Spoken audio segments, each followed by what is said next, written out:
Let's get good. I am the Gamer Under Development, and this is Old World, now in full early access on the Epic Games Store. If you guys watch the video and you enjoy it, you think you might like the game, go ahead and use the affiliate link, which will be pinned down in the comments, to pick it up, and you can kick a little change back my way too. So as voted by the Patreons, we are going to be playing as Romulus of Rome. I'm going to go ahead and read his bio, we'll take a look at his stats, and then we'll dive right in. Son of the god Mars, I was saved and raised by a she-wolf with my twin brother Remus. Aware of his cunning ways, I kept my caution around him and moved on to found my own tribe, unwilling to share my power with him. My humble beginnings as an unwanted outcast helped me find hardy men willing to fight alongside me. Unwilling to let us marry their daughters, we kidnapped and married them anyway. Now I am allied with powerful tribes. Alright, this dude kind of sounds like a creep. The need to recast the narrative is a must, and I will become a righteous leader blessed with divine favor. I am Romulus, and I have founded Roma, the city destined to rule the world. Alright, so yeah, Romulus had some problems there. Very different time, though, let's be fair. So if we look our stats here, we start with ironworking, divination, and aristocracy. Ooh, interesting. So ironworking gives us access to the warrior unit, which is a melee and infantry unit that has zone of control, movement is 2, strength is 4, consumes 1 iron to create, and upgrades to a maceman or spearman. Also leads to some cool technologies like labor force and husbandry. Husbandry is actually something we really want to pick up early because it'll give us access to some resource nodes we can't get otherwise, or that we can't really harvest otherwise. We can have workers harvest them. Divination unlocks the shrine, which leads to aristocracy and sovereignty. But we already start with aristocracy, which unlocks ambassador. So we start with an ambassador, which is kind of cool, because I didn't get to do much with that on the stream that we did before. Plus 10 barbarian opinion, courage, plus 10 player opinion, charisma. So that's interesting. I'm not sure what that means. I think that means we get a bonus to their opinion based on the courage and charisma of our ambassador, but I can't say for sure. We also get access to missions, player peace with, player truce with, barbarian peace with, barbarian truce with. So there's some interesting political gameplay that we're going to be able to check out with Rome. Unlocks new laws, centralization, capital city plus 25%. I believe that icon means civics, that's right. And then 25% research, that's great. Vassalage law, minus 15 or 50% unit consumption.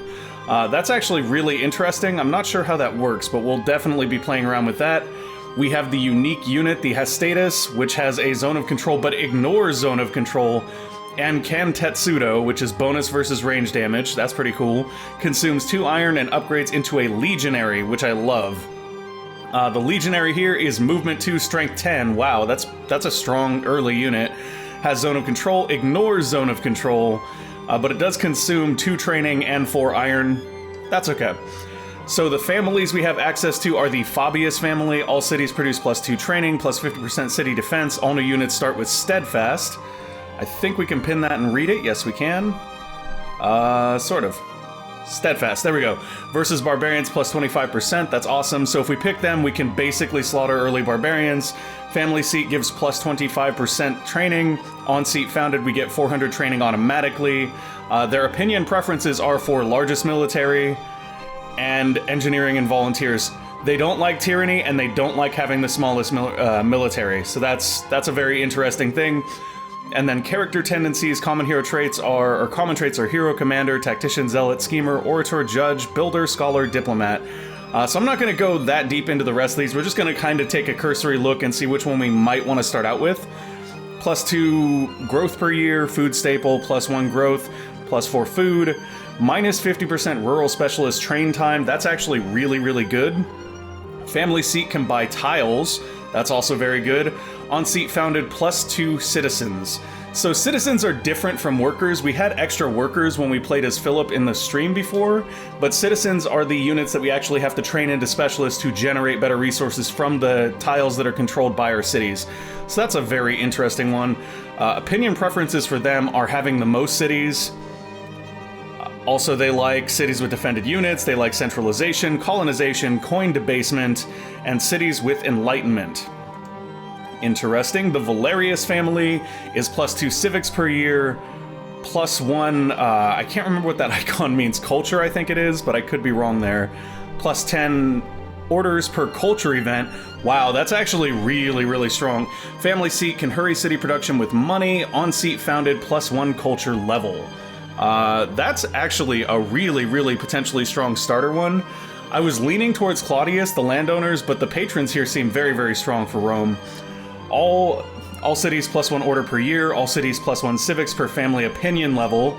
Gain Treasury 1, unlocks Decree, on-seat founded +400 civics. So the Julius family seems like a great one too. I think what we'll probably do here... Man, that's tough. That's tough. The one that I actually like the least here is the Fabius family. And it's not because it's not good. It is good, but like... On-seat founded +1 culture level, and you get +10 orders per culture event. That's amazing. And then on-seat founded +2 citizens, and your rural specialists train 50% faster. That's amazing. And then, of course, this one is about money. So really, I think we're going to start with Valerius, and then go into Claudius, and then I don't know what after that. Settings, we're just going to go the good, medium, seaside. I wonder if inland sea, land completely surrounding a sea or group of seas, balance to support 2 teams in multiplayer, land whose northern half is covered with dense hardwood. I'm wondering if there's, okay, continent, a small continent on the scale of Australia, guaranteed to be navigable within the map boundary. So I kind of like that. Region bordered by or containing large seas, gulfs, or bays, offering a substantial amount of coastline. Default map for 10 crowns inspired by the Middle East, but with a generally milder climate. I guess we'll stay with seaside for this one. Start game. 10 crowns, by the way, guys, was the development name for Old World. So, yeah. And here we go. We start out on the map. We've got one settler right here. We can found a capital with whichever one of the families we desire. We're going to go for the Valerius here. The main reason is that +10 orders per culture event seems like something that's going to be really, really strong early on. It should give us the ability to just do more than other civilizations or factions are able to do. There we go. Orders are an important feature of Old World. Units can move multiple times each turn, but each move consumes 1 order. Other actions such as attacking or building also consume orders. Your remaining orders can be seen in the lower left corner of your screen. We recommend that you first select your workers so that you may begin to improve your land before you spend all of your orders for the turn. That's actually a good rule for every turn. Definitely select your workers, make sure they're doing something. Workers build improvements to your city. Rural improvements such as farms and mines gather raw materials. Urban improvements such as barracks or shrines provide training or culture. Okay, so we started with 1 additional culture level here. We can already build shrines, which are very interesting because they do allow us to kind of do some other things, and they upgrade into some very interesting things like wonders. For example, look at that. The Shrine of Vulcan gives plus 50% output to mines. However, that's not our #1 priority here. I think our #1 priority is to kind of look at our income and see what we're shy on. We are a little bit shy on iron. Iron, I believe, will come from mines, so we do want to look for a place to build a mine. Food is right here. So right now we're generating +2, but we're minusing 2 for our units, which means that we definitely want to build some more food here. I think what we'll do is we'll start by doing a farm right here. Come along, little worker. Okay, so it costs us 1 order to move there. Every movement, see the movement range here, guys? The first blue circle, the outer blue circle. And as you mouse around, you can see the number of orders it's going to cost you shows. So here it's 1, here it's 2, and then here it's 3. So if you're going to move, you kind of want to move to the full extent of your range before you consume an order, because if I was to move here and then here, that would consume 2 orders. So now we are where we want to be to start our farm. We go ahead and do that. Scout selected. Scouts are fantastic explorers and can see further into the unknown. They can also hide in trees, making them invaluable as an early warning against invading enemies. Send your scout out into the wilderness and look for new city sites and mysterious ancient ruins. Awesome. Okay, so we have our scout. This little eye symbol right here with the slash through it shows that they are hidden right now because they're in the forest. We could just begin straight out scouting with them. They can also gather resources, which is incredibly powerful. So, for example, we can come over here and we can gather some horses. Even though we don't have the ability to build pastures yet, that's something considerable. This is also something considerable right here. There's silver up here, and there's another city site over here. So what I think we'll do here is we will use 3 orders to move our scout up here. Tutorial, harvest resource. Your scout has moved on to some silver, a harvestable resource. Your scout can spend an order to yield a small amount of material. Oh, nice, and we found an ancient ruin. That's kind of great. So what we're going to do here is we're going to go ahead and tell it to go ahead and harvest some silver. Bam. That allows us to then get a little bit of silver there. It does cost an order to do that, but we can also spend one more order to come explore these ruins, so that's what we're going to do. Old soldier. A weathered old soldier crouches in the ruin. She says that she had once commanded the city guard before a great sickness destroyed the population. So we can learn her military techniques, which will acquire military drill. I believe if we middle click, that'll stay up. Yeah, anytime you see something pop up, if you middle click, it'll stay open, and then you can mouse over it for more information. So here we can see that military drill is a technology that leads to battle line, and it unlocks the barracks, which is an urban building that costs -2 iron per year, but generates 20% additional training, which is this resource right here, and +20 XP per year for idle melee units, and enables officers. Enabling officers is the biggest part of that improvement. Now, the other option we have is we could have her become a courtier and join our court as a great soldier. We'll tutor your descendants. Ooh. So that's actually interesting. We can either have her come in and tutor our descendants in the ways of military techniques, or we can get access to the barracks. Already, the decision-making in this game is one of the strongest features right here, because this is one of those far-reaching things of, do we want the immediate gratification of gaining access to officers right now, or do we want to better train our descendants? And I'm going to go with our descendants here, because we're not actually at war yet, so being able to put officers on our military isn't that important at the moment. At this exact moment, it's probably a lot more important to do this. So we're going to go ahead and go with that, and then we will pop on over. We do have enough to move one more time. Now the question is where? So these are not considered trees, so we can't hide. Normally, if you have one movement left with your scout, you kind of want to move them to somewhere where they're well hidden. I think instead we'll move here to see if we can get a little more vision. Oh, lovely. Is that barley? That is barley. Barley is a harvestable resource, and it is right next to this new city foundation. So we will probably found our second city on that city site right there. Let's go check out Roma real quick.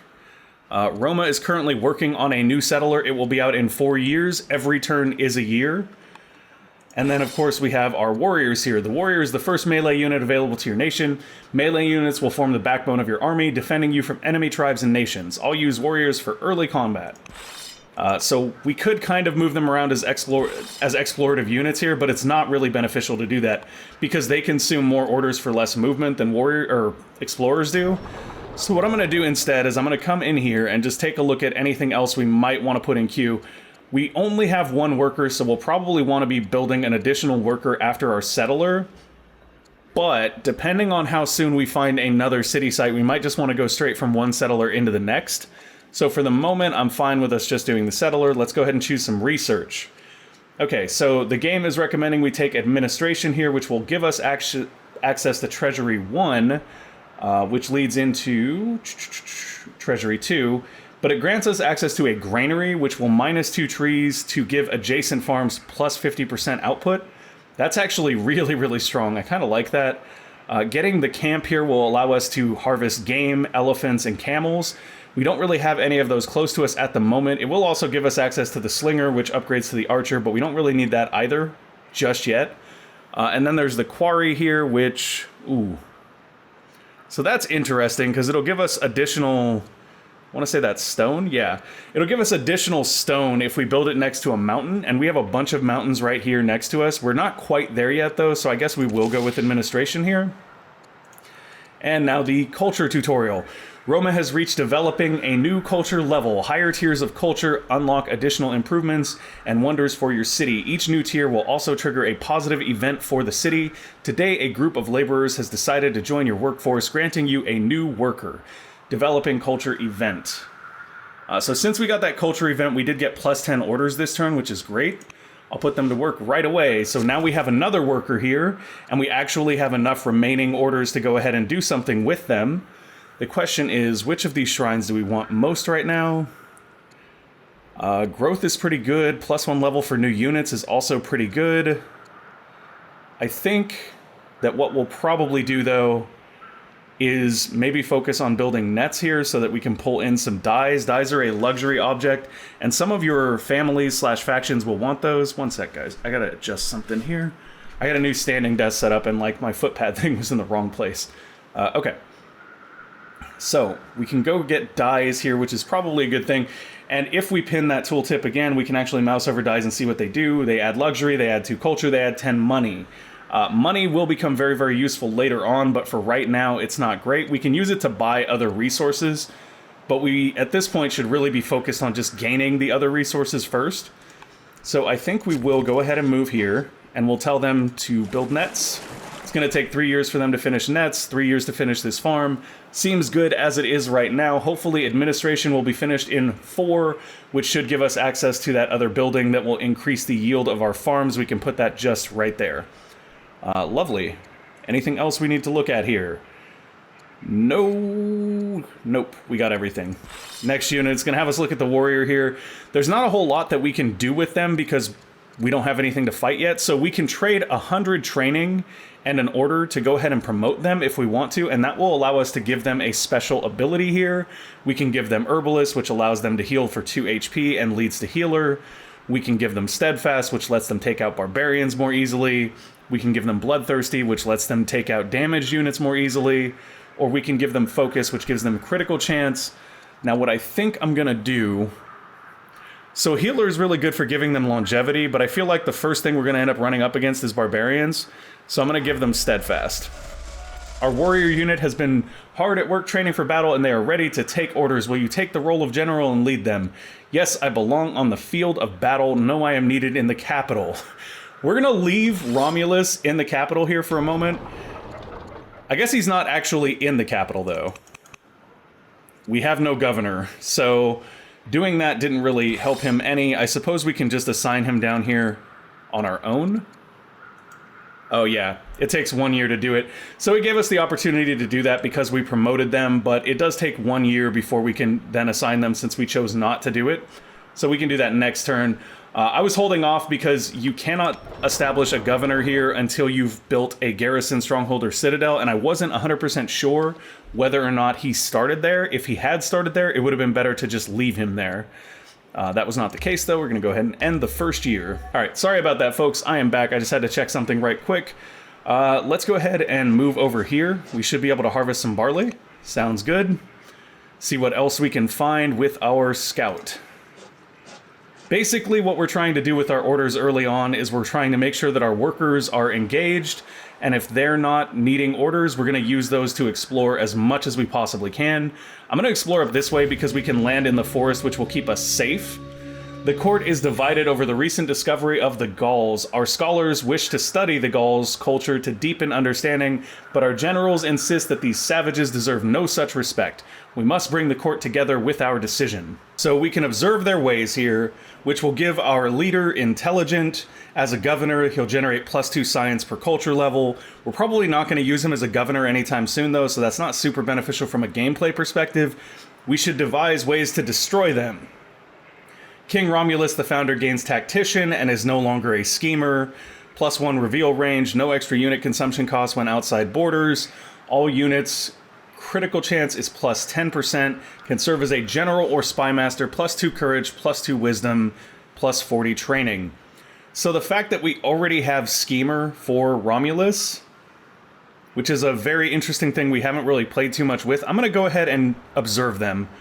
We don't need to wipe them out just yet. We'll observe them for the time being. We do have enough orders left to continue moving our scout if we want. I think we'll go ahead and move over here. Oops, wrong click. There we go. And another ancient ruin. Let's hit it. Ritual performance. In the ruins, we observe a ritual performance centering on the old city's patron god. He tricks minor deities into letting him eat them, but at the end they cut open his belly and kill him. What should we take away from this? Expand our cities, but beware of gluttony, which will allow us to acquire polis, unlocks the hamlet improvement. Urban building ignores adjacency requirements. Adjacent theaters and baths get +10%.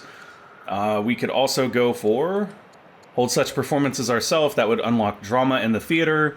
Or learn from his cunning. King Romulus, the founder, becomes cunning. Leader, all foreign leader opinions +40%.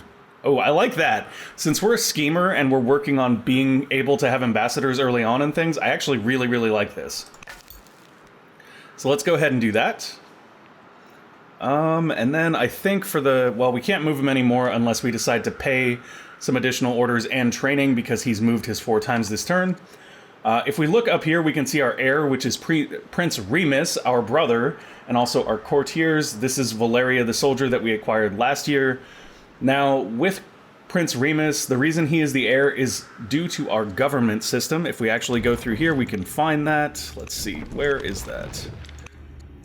Not there. Not there. Not there. Okay. I have forgotten a lot already. I thought it was under the family tree thing. Yeah, here it is. Okay. So we are a primogenitor, which means that oldest child inherits. Currently, Remus is our inheritor because we don't have any children yet. That's our mom, that's us, that's Prince Remus, and eventually we will have our own children and they will have their children, and so on and so forth, and the family tree will continue to grow.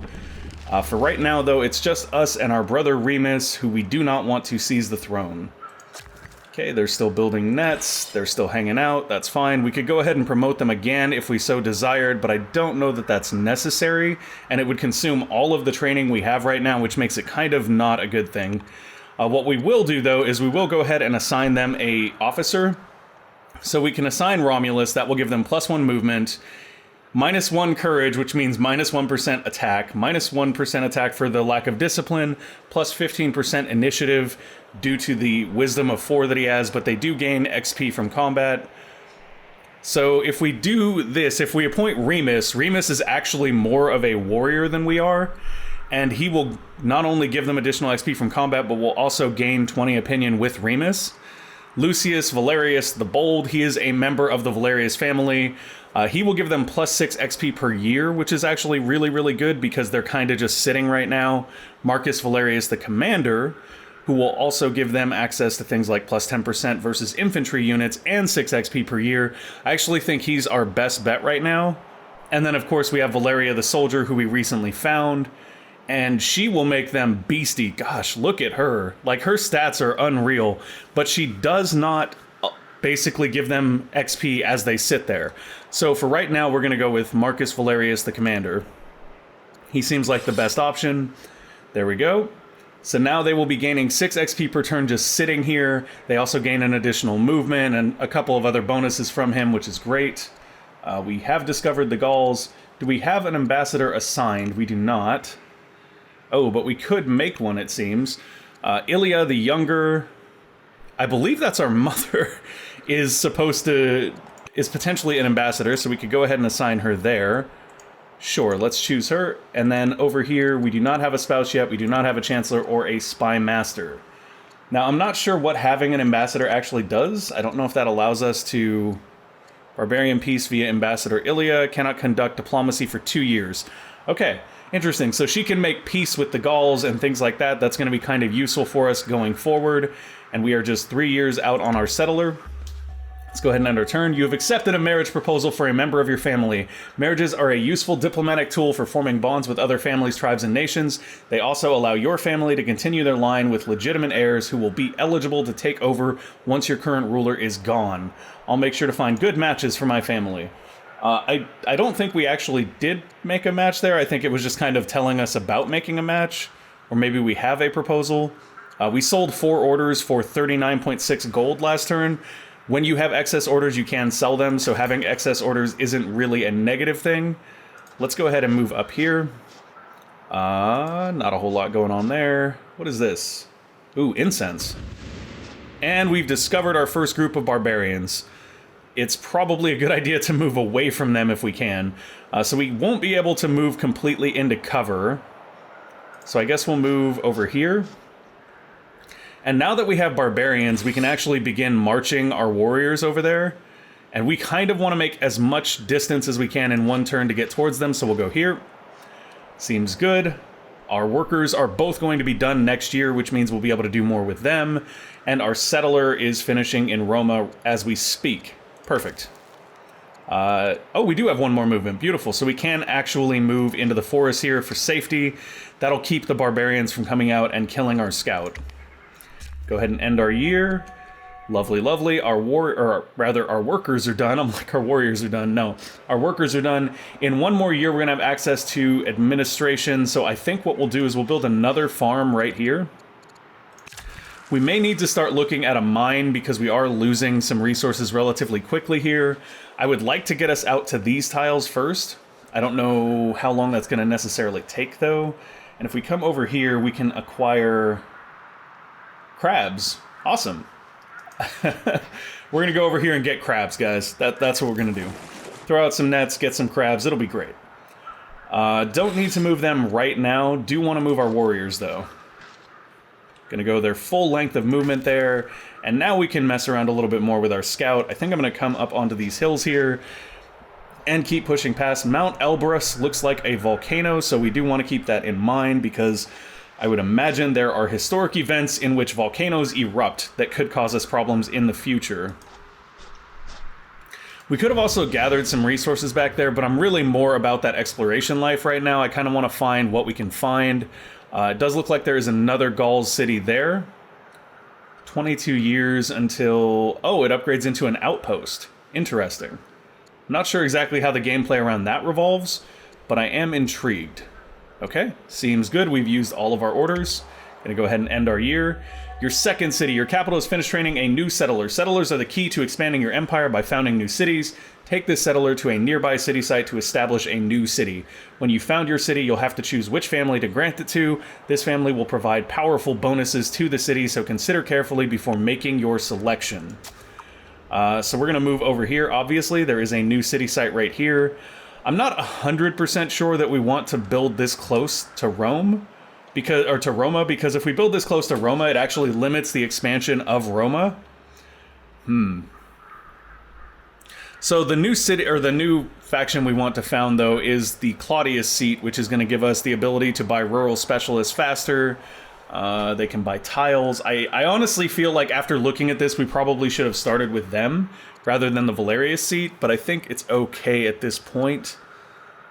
We could also build our military center with the Fabius seat. I think that's what's going to happen, and we're probably going to kind of pass on the statesman here. Let's go with... I mean, that is the Julius seat, though, so no Julius Caesar for us, I guess. Let's go over here, and we will immediately just go ahead and found a new seat, and what we're going to do is we're probably going to found the Claudius seat here. Knowing this is the Julius family, I'm more inclined to found that one, given the history, but I think Claudius is going to be better here. Yeah, we'll get 2 extra citizens. We won't get an extra worker for that. Antium has been founded. Ooh, and we've got elephants now. Elephants in Rome, guys. That's how history works. Okay, so we're going to go to Roma here, and we have to choose a new production because we did just get our settler out. So what I'll probably end up doing is building another worker to send over to help out Antium. I think that's probably our best bet, although we should also get another settler in queue as well. Seems good. And then Antium itself will begin building, what? A warrior, a festival. On completion, increases growth by 20% and reduces discontent. Discontent right now is at level 1. Not a big deal for us.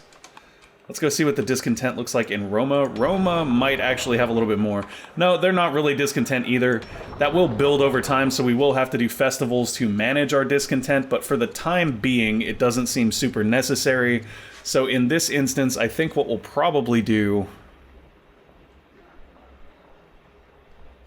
I mean, there's really no reason not to have them build their own worker, actually, now that I think about it. Well, okay. These guys are going to build a worker a little bit faster, for one thing. Let's cut the worker here, and let's actually build a settler here. It's going to take them 9 years, but over here it would take us 11 because we have the settler in queue for 4. So we'll go ahead and do that. That'll get another worker out to Antium a little bit faster. We can hopefully get camped soon so we can start acquiring these resources, and this will allow us to build sort of specialists faster, so we can put specialists in those camps to generate even more resources. All right, and then we have our military unit here, who is ready to move towards the barbarians. So, looks like we come out on top in this for sure. Let's do it. Wham, 20 XP and -8 health for them. We only get to attack once per turn with our warrior units, though, so that's going to be it for them. We do need to choose a new research. They are obviously recommending trapping because we now have elephants and some other things, so we're going to go for that. Seems good. And then we do have our scout up here that we can kind of keep moving around. Oh, look at that. Gold. Give gold. Too far from a friendly city. Okay, so the other thing about harvesting those resources is if you do get too far from cities, you won't get it. You are now known as the Explorer because we found a third thing. We'll get to that in a moment. Our explorers come across a series of weathered monuments lost in the undergrowth. Upon closer inspection, the structures appear to be inscribed with laws of a forgotten city. What should we do? Send sages to learn what they can, send laborers to smash them into rubble, into needed rubble. I'm going to go ahead and say that this is the Stele of Hammurabi because that's an old weathered monument that contained laws of a forgotten city, which is really cool. Send sages to learn what they can will give us civics. Smash it into rubble will give us stone. I will take the civics, thanks. Also, I would never destroy the Stele of Hammurabi because it's awesome. All right.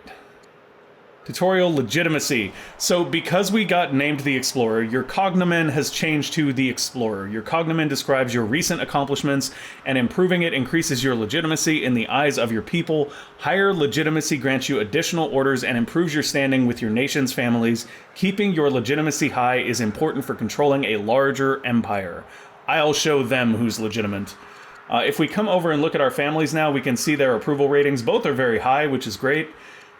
In certain situations, like when we install the military family, because Valerius has more warriors than they do, they're going to be immediately unhappy. We will need to build them military in order for them to kind of be appeased. That's just how that works. We're going to go ahead and do one more year here, and that'll probably be it for this one. Tutorial Ambition. You have unlocked the ability to choose an ambition. Ambitions are goals that your families would like you to pursue, and completing them will grant you and all your descendants a permanent boost to orders. Completing an ambition immediately unlocks another, and completing 10 will win you the game. So always do your best to fulfill your current ambition. Here are a couple of simple ambitions to get you started. Control 4 cities, kill 5 enemy units. So, as you can see, this is one of the things that I really like about this game that I think is a little bit more innovative than a lot of the sort of victory condition systems we've seen in other 4X games. Your victory conditions are based entirely upon the ambitions that you select. So if I want to be militaristic here, I can go kill 5 enemy units. If I want to be more industrial, I can go control 4 cities. I'm probably going to go for kill 5 enemy unit, maybe. I mean, we are killing a unit right now, but we've already built a second city. We're kind of close to both of these.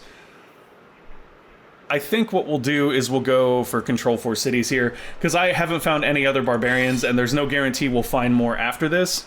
I'm going to go ahead and hit them again. They're not dead, but they're real close to it. Okay. Go to our next unit here. You can tab to go to your next unit, which is a nice little shortcut. Movement is much more limited when we're moving through the forest. Tutorial Nation Contact. You've encountered a rival nation. Other nations are your primary opponents in Old World. However, successfully engaging them diplomatically can lead to gaining a powerful trade partner and ally. It will be up to you to decide which nations are worthy of being your allies and which should simply be conquered. Alright. Seems good. Persepolis. So if we come over here now, we should be able to see them. Yes, we can. There's King Cyrus, the pioneer of Persia.